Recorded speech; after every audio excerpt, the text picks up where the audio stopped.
Good morning. And what a good morning. There's a shelf here, but I don't know if I want to step in there. Down a little bit. Glorious day. It's glorious to be here physically with you and all of those we're celebrating today. Some people chose to go run a marathon. Others of us chose to come to church. My name is Melissa Bateman, and I have been asked to speak today about my commitment to St. James. Oh, sorry. When I was asked, I responded quickly. Of course, speak about St. James glowingly? No problem. However, when I was asked, it was in the summer, and I was completely unaware that it would be on such an illustrious Sunday, All Saints Sunday, celebrating Brenda's 25 years of guiding us in worship and fellowship and strengthening our commitment to Jesus, or that Bishop Curry would be in the house.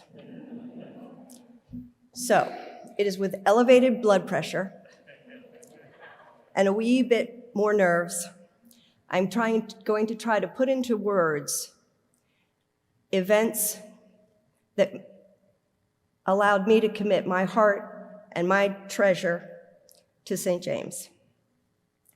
I was a new parishioner about 30 years ago. Soon after I started coming to St. James, I was put through the most devastating and trying time of my life as I witnessed my brother, my beloved brother, dying, held his hand.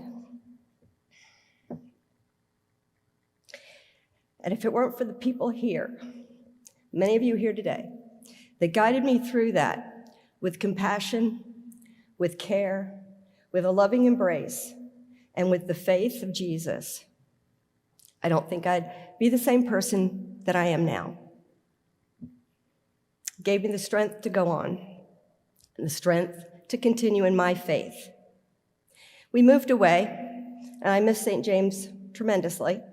I kept in touch with many of you, and then as life would have it, we moved back. We returned 10 years ago. And it was with profound relief and great comfort and a feeling that I'd been blessed that so many of my original community were still here. I had come home.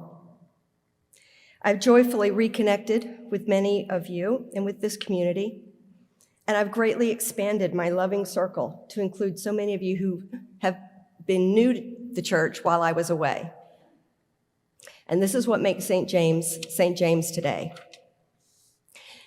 And more recently, St. James has come to the very genuine rescue of so many of us during the pandemic.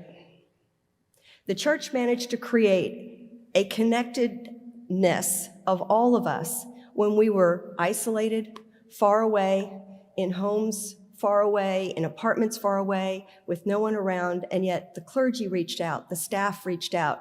They created a Zoom. We checked in. And this managed to keep all of us in the fold. So it's quite simple. And with deference to those behind me who wear a collar or a mitre, I've been called. I feel genuine call to care for this community and to help continue it. In a nutshell, why do I give to St. James? Because I want St. James to always be here. I want it to be here no matter where I have to go in the world, how long I have to be away, a day, a week, a month, 10 years, 15 years in my case. I know it's here. And I know it will be here. This is home. And I want it to be home for my children and, God willing, my grandchildren.